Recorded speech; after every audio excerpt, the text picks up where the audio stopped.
Assalamualaikum warahmatullahi wabarakatuh. Salam sejahtera bagi kita semua. Perkenalkan, saya Anissa Setia Arifina, Sarjana Ilmu Komunikasi, Magister Sains dari Program Studi Ilmu Komunikasi, Fakultas Ilmu Sosial dan Ilmu Politik Universitas Tidar. Saya bergabung di Universitas Tidar sejak tahun 2017 dan bidang ilmu yang saya tekuni adalah studi media, jurnalistik, dan komunikasi digital. Sementara mata kuliah yang saya ampu diantaranya adalah perkembangan teknologi komunikasi, jurnalisme online, news writing, literasi media, dan dasar jurnalistik. Pada kesempatan kali ini, saya akan menyampaikan PDD UKTPT bidang pengajaran pada mata kuliah literasi media. Adapun hal-hal yang akan saya sampaikan pada video ini mencakup uraian tentang delivery, interaction, dan juga assessment. Mata kuliah literasi media adalah salah satu mata kuliah yang wajib diambil oleh mahasiswa S1 Program Studi Ilmu Komunikasi Universitas Tidar di semester 5. Setelah mengikuti mata kuliah ini, mahasiswa diharapkan yang pertama, mampu memahami, menganalisa, dan mengkritisi media dan pesan yang ada di media arus utama seperti media cetak, penyiaran, dan juga film. Yang kedua, mahasiswa mampu menganalisa efek media bagi halayak. Yang ketiga, mahasiswa memiliki literasi digital seperti cakap digital, digital culture, digital safety, dan juga digital ethics. Yang keempat, mahasiswa mampu merancang dan melakukan program penyuluhan literasi media sederhana untuk khalayak rentan. Dalam perkuliahan yang berbobot 3 SKS, mahasiswa akan dibekali kemampuan analisa dan mengkritisi media dan pesan-pesan yang ada di media arus utama seperti media cetak, penyiaran, dan juga film. Mahasiswa juga bisa menganalisa efek media dan kemampuan literasi digitalnya akan dibangun di dalam mata kuliah ini. Lalu diharapkan mahasiswa bisa merancang dan melakukan program penyuluhan literasi media sederhana untuk khalayak rentan. Untuk membantu pencapaian pembelajaran tersebut, materi yang disampaikan mencakup yang pertama, sejarah literasi media, yang kedua, fenomena melek media, yang ketiga, khalayak rentan yang berupa anak, remaja, dan juga manula. Yang keempat, literasi media berbasis pesan dan medium. Yang kelima, pilar literasi digital, yaitu digital culture, digital ethics, digital safety, dan juga digital skills. Metode yang digunakan dalam pembelajaran mata kuliah ini berbasis keaktifan mahasiswa atau active learning. Selain itu, penerapan studi kasus atau PJBL, Project Based Learning, dilaksanakan agar dapat mendorong mahasiswa berpikir kritis dan mampu menerapkan materi-materi yang telah dipelajari pada saat menyelesaikan tugas proyek. Melalui penerapan studi kasus dan PJBL, interaksi antara dosen dan mahasiswa, serta interaksi antara sesama mahasiswa akan semakin terbangun. Mahasiswa menjadi lebih terpacu menyampaikan pendapatnya terhadap kasus tertentu sehingga memicu timbulnya diskusi.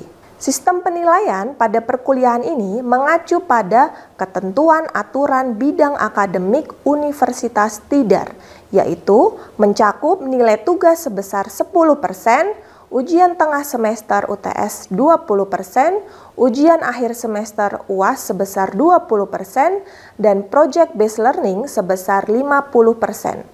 Hal tersebut tercantum dalam format rencana pembelajaran semester atau RPS yang telah diunggah. Project based learning dalam mata kuliah ini adalah pembuatan kegiatan penyuluhan literasi media kepada khalayak rentan. Sebelumnya, mahasiswa akan dibekali dengan kemampuan memahami, menganalisa, dan mengkritisi media dan pesan yang ada di media arus utama, serta kemampuan literasi digital. Tentunya di awal perkuliahan, saat penyampaian kontrak kuliah, indikator penilaian tambahan seperti sikap, keaktifan, dan kedisiplinan juga disepakati bersama mahasiswa. Rubrik penilaian tugas, TS, UAS dan PJBL juga selalu disampaikan di awal perkuliahan agar mahasiswa mendapatkan gambaran bobot penilaian. Berikut contoh micro-teaching dari mata kuliah literasi media. Assalamualaikum warahmatullahi wabarakatuh. Selamat pagi teman-teman. Hari ini kita sudah memasuki minggu kedua di dalam mata kuliah literasi media. Ya, sesuai RPS kemarin di minggu kedua kita akan membahas tentang sejarah dan juga ruang lingkup dari literasi media. Awal mula literasi media itu ada itu karena permasalahan yang dihadapi oleh si Sokrates dan muridnya yaitu Phaedrus. Yang dihadapi pada saat itu adalah masyarakat Yunani, masyarakat di era Sokrates itu dia seneng banget ngomong. Masyarakat pada saat itu tuh sering banget ngomong. Public speakingnya tuh bagus banget masyarakat Yunani pada saat itu. Ya, tapi Sokrates, Phaedrus dan juga Plato melihat itu ada masalah di situ. Mereka memang sering banget ngomong, tapi mereka itu nggak pernah menulis, tidak pernah mencatat. Ini kemudian ditulis oleh si Phaedrus bahwa orang-orang Yunani itu harus mulai mencatat, writing things down, dibilangnya gitu. Nah, kemudian Plato di sini berpikir bahwa manusia harus bisa mulai mencatat, harus bisa menulis, harus bisa mencatat pengetahuan yang dibicarakan di depan umum. Tapi Plato dan juga Phaedrus ini menganggap kemudian tulisan itu bisa juga disalahartikan. Karena ketika orang baca tulisan, si penulis tidak berada pada tempatnya. Gitu kan? Tidak berada pada tempatnya sehingga tulisan yang sudah ditulis itu bisa disalahgunakan, bisa disalahartikan, teman-teman. Jadi masalah literasi pada saat era Plato dan Sokrates itu adalah orangnya buta huruf. Lalu sekarang kalau kalian dengar istilah literasi, masalahnya apa? Apakah baca tulis? Apakah satu semester ini kita akan belajar baca tulis? Tentu tidak, karena baca tulis kalian udah lulus di zaman SD, SMP. Ya, jadi apa masalah literasi media sekarang? Itu bukan lagi baca tulis. Nanti akan saya sampaikan apa masalah literasi media. Karena ilmu pengetahuan dikuasai oleh dua kelompok, yaitu kelompok elit dan juga kelompok gereja. Kelompok kerajaan dan juga kelompok gereja. Nah, sehingga orang-orang itu tidak gampang mengakses informasi atau ilmu pengetahuan, gitu, ya.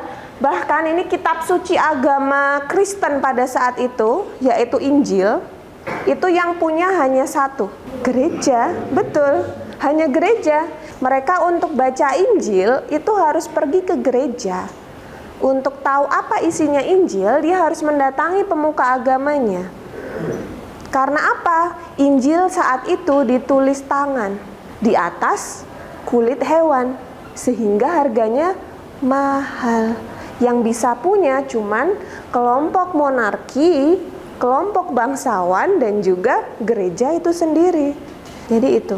Kenapa saat itu orang banyak yang buta huruf? Karena sebabnya itu, ilmu pengetahuan, buku-buku itu banyak sekali ditulis dengan tangan. Sehingga masalah literasi medianya adalah orang nggak bisa baca tulis, buta huruf. Kemudian kondisi ini berbalik ketika si Gutenberg menemukan sebuah mesin cetak. Mesin cetaknya ini kemudian membalikkan keadaan. Yang tadinya banyak sekali buku-buku, catatan-catatan yang ditulis tangan, dengan penemuannya Gutenberg bisa dicetak dengan cepat. Ya, bisa beli bahan bacaan, bisa beli buku, bisa beli catatan dan lain sebagainya, dan dengan harga yang murah. Rakyat jelata kayak kita-kita ini tadi akhirnya bisa beli buku. Ya. Keadaan terbalik. Nah, kemudian apa apa masalah literasi medianya, Mbak? Kemudian, kalau tadi di era Sokrates, di era Plato, di era monarki, itu masalahnya orang nggak bisa baca tulis. Literasi media itu masalahnya adalah orang buta huruf. Tapi semenjak kehadiran Gutenberg dengan mesin cetaknya, lalu apa masalah literasi kemudian? As media become cheaper, more people had the means to become literate. Artinya apa ini? Artinya apa? Semakin media massa itu berharganya murah ya, orang-orang itu punya cara, punya banyak cara. Means itu artinya cara. Punya banyak cara untuk menjadi terliterasi. Lalu kemudian apa masalahnya, Mbak? Kalau orang-orang sudah mulai bisa baca tulis, apa masalah literasi media? Kenapa sampai sekarang kata literasi media itu seringkali didengungkan? Literasi media, literasi digital, literasi informasi. Lalu apa masalahnya ketika media massa itu bisa dibeli dengan harga murah? Apa masalah literasi? Ya, masalah literasi itu nanti ada kaitannya dengan cara berpikir, dengan apa yang disampaikan oleh media massa. Ya. Jadi nanti literasi media itu akan erat kaitannya dengan perkembangan teknologi. Semakin teknologi komunikasi berkembang, bertambah, semakin berubah, masalah literasi media juga berubah. Kalau tadi sekedar buta huruf, sekarang akan berbeda lagi. Makanya di sini saya katakan bahwa literasi media itu mengikuti perkembangan teknologi. New invention of technology, dia mengikuti. Ya. Oke. Nah, Gutenberg itu kemudian menemukan mesin cetak dan bisa mencetak banyak media massa dengan murah. Orang bisa beli, rakyat jelata kayak kita akhirnya alhamdulillah bisa beli. Salah satu yang dicetak adalah surat kabar. Surat kabar ini murah banget harganya.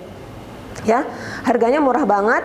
Dia bisa dibeli oleh banyak rakyat jelata dan akhirnya kemudian kita bisa membaca itu semua, membaca surat kabar.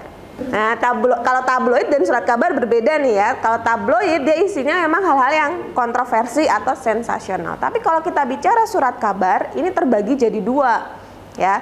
Surat kabar ini ditulis dengan gaya jurnalistik yang biasa, yang normal ya, yang kemudian mainstream, dan juga ada surat kabar yang ditulis dengan gaya jurnalistik apa?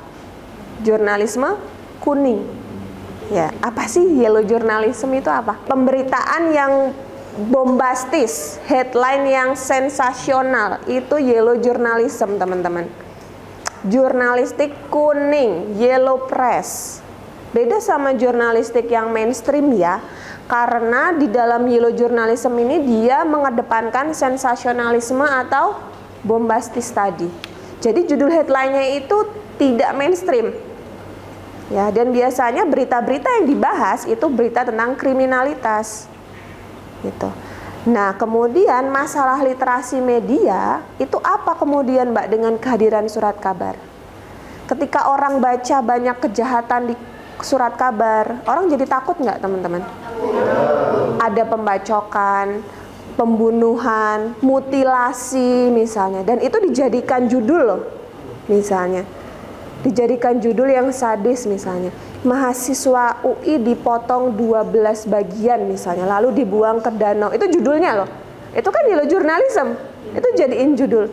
Tapi tuh judul yang seperti itu nggak bisa kalian temukan di surat kabar mainstream kayak koran Kompas. Itu kan nggak mungkin nulis itu mahasiswa UI dipotong 12 bagian, nggak mungkin itu, ya, nggak mungkin. Nah, hal seperti itu tuh disebut yellow journalism.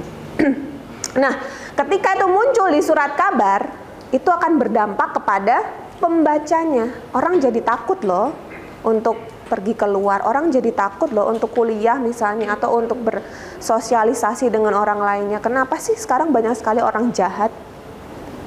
Gitu.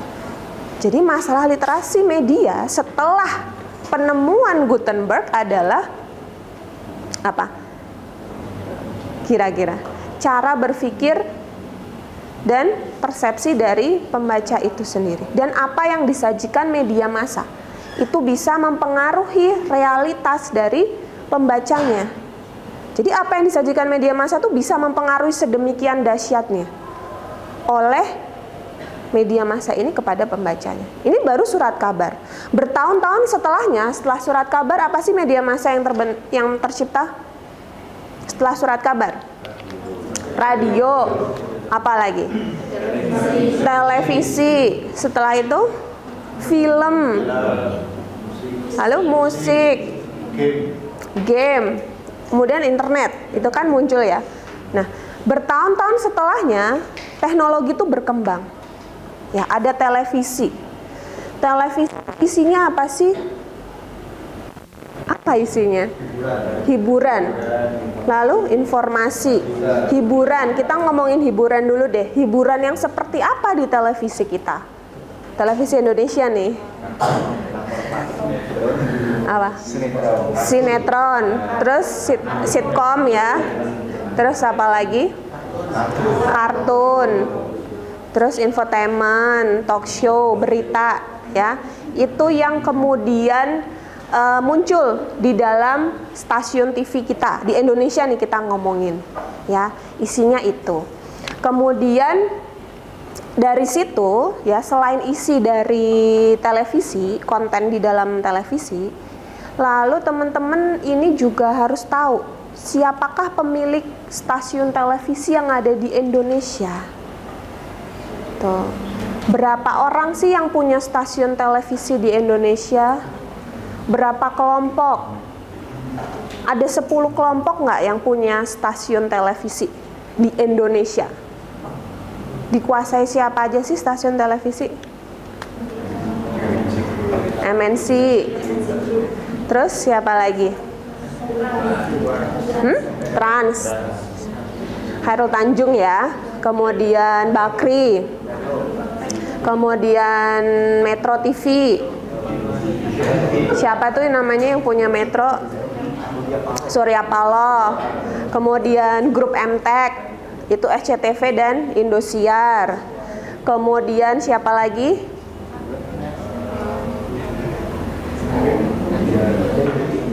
Siapa lagi? Hartono Bersaudara, itu punya iNews. 7 konglomerat ini menguasai stasiun TV kita. Nah, dari kepemilikan media yang seperti ini, 7 konglomerat ini, dan juga apa yang disajikan kemudian, itu akan berdampak luas ke masyarakat. Karena apa yang disajikan oleh media televisi itu sesuai dengan siapa pemiliknya. Siapa sih yang punya? Siapa di balik itu semua? Jadi kontennya akan mengikuti pemilik medianya, gitu. Nggak mungkin kontennya berseberangan dengan si pemilik media. Tentu nggak akan bisa dipublikasi, gitu. Nah, dari situ akan muncul masalah literasi media yang baru, bahwa apa yang disajikan televisi itu bisa berpengaruh luas kepada halayak. Nah, kemudian literasi media ini menjadi sebuah ilmu pengetahuan karena berkembang pesatnya, ya, teknologi media massa. Dia jadi sebuah cabang ilmu pengetahuan karena banyak sekali konsumen media massa yang kemudian berakhir dengan konsumen yang tidak cerdas. Ya. Nah, literasi media ini menjadi sebuah ilmu pengetahuan itu dimulai dari si John Culkin. Dia kemudian memasukkan literasi media dalam sebuah pendidikan formal. Ya, dia mendirikan sebuah pusat pembelajaran literasi media dan ini diajarkan kepada murid-muridnya. Bagaimana cara menulis naskah untuk media-media elektronik? Karena pada saat itu media elektronik itu seperti sebuah teknologi yang asing untuk masyarakat pada saat itu. Belum bisa ada yang menulis naskah televisi, naskah untuk radio, belum bisa. Akhirnya si John Culkin ini kemudian mendirikan pusat literasi media. Dan kemudian di Inggris dan Uni Eropa ini diperkenalkan lewat sekolah-sekolah, ya, lewat pendidikan formal. Lalu bagaimana dengan di Indonesia? Di Indonesia diajarkan nggak lewat pendidikan formal? Enggak, kita hanya lewat jalur informal. Itu yang kemudian dilakukan di Indonesia. Jadi banyak LSM, banyak organisasi sipil yang kemudian bergerak seperti Rumah Sinema, Remote TV, Lespi, Kipas, dan lain sebagainya. Itu kemudian bergerak untuk mengajarkan tentang literasi media, untuk membuat masyarakat jadi konsumen yang cerdas di depan media massa. Nah, kemudian definisinya apa sih Mbak literasi media? Definisinya ada 3 ya.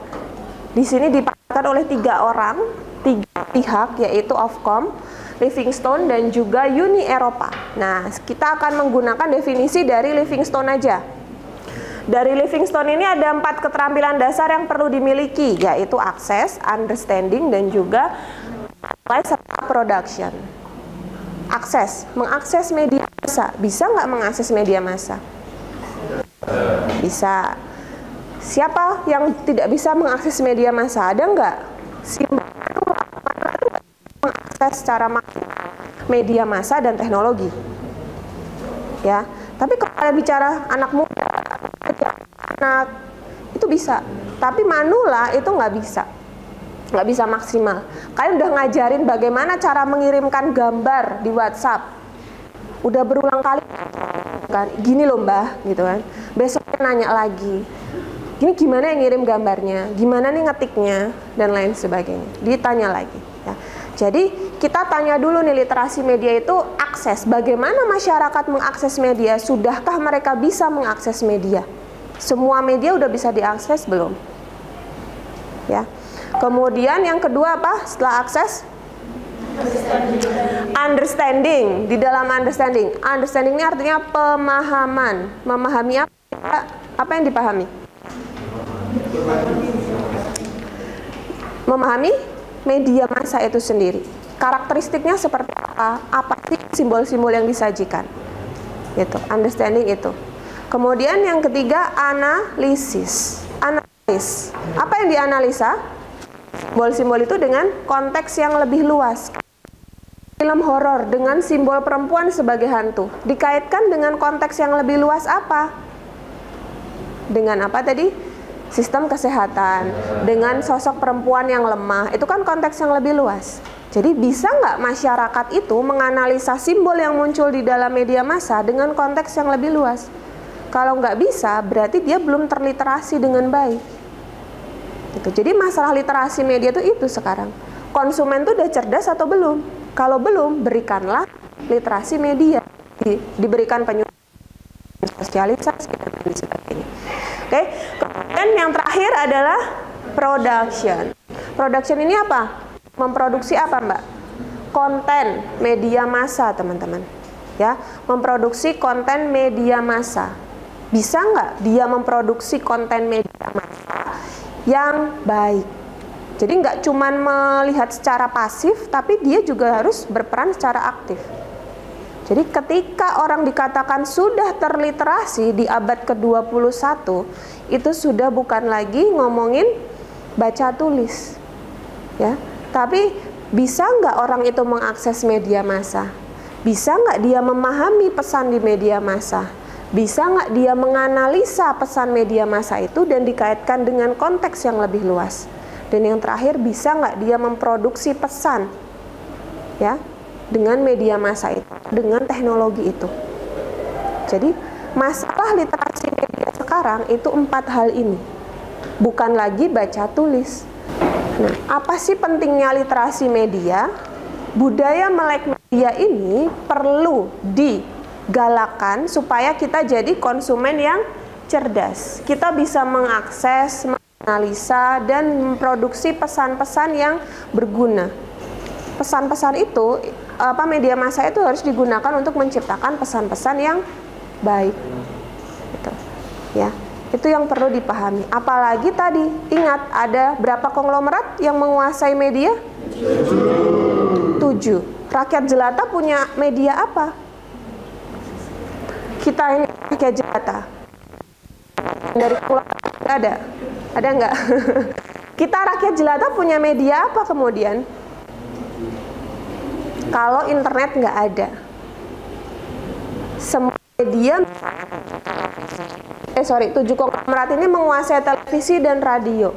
Lalu bagaimana Mbak kita memproduksi tadi tuh? production, memproduksi pesannya gimana kalau kita di semua media konglomerat? Gimana? Ya kan? Nah, makanya dalam kemampuan literasi media kita harus bisa memproduksi pesan. Karena apa? 7 konglomerat ini tuh dia nggak bercanda loh ketika mereka bikin program acara, bikin acara atau konten itu bukan untuk apa? Bukan untuk charity, teman-teman. Mereka mencari keuntungan loh. Untuk beramal soleh, no. Mereka tidak untuk beramal. Mereka punya stasiun TV, bikin konten itu untuk mencari keuntungan. Sehingga apa yang disajikan di media masanya mereka, itu ya supaya balik modal. Supaya punya keuntungan lagi. Gitu. Yang disasar terus oleh mereka. Kita menjadi objek yang dieksploitasi itu tadi.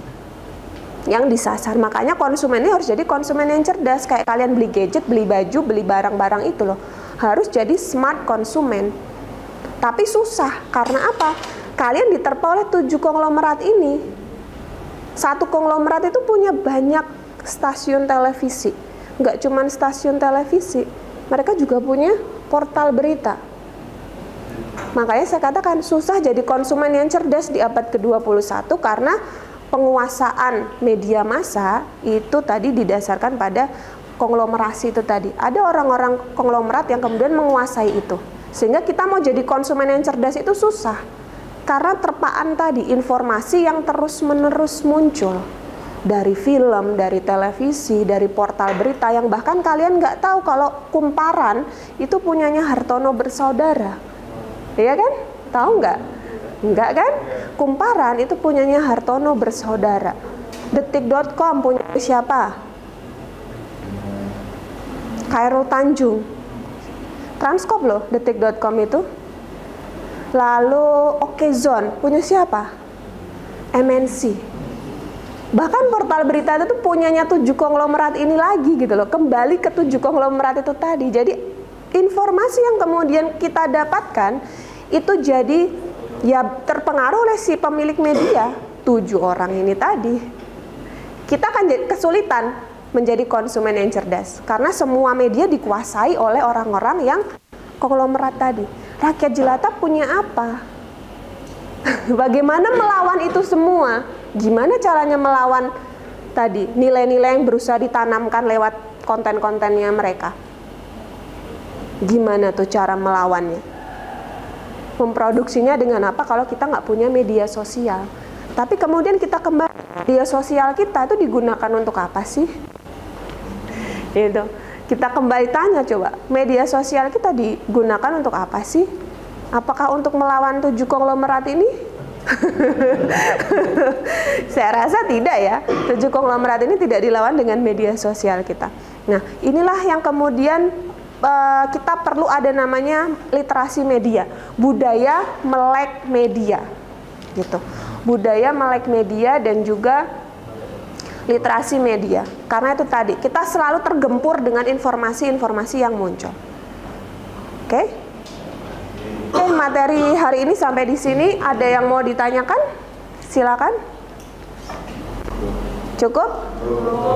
Oke. Kalau begitu saya akan menjelaskan tugas untuk minggu depan. Silakan teman-teman cari akibat ya. Akibat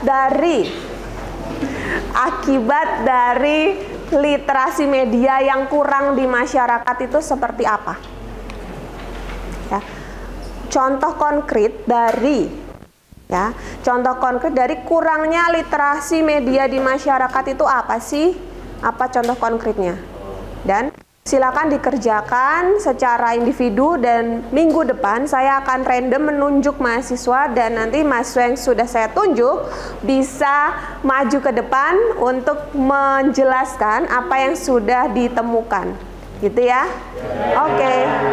Jika tidak ada pertanyaan lagi, maka kelas hari ini saya tutup. Sekian. Wassalamualaikum warahmatullahi wabarakatuh.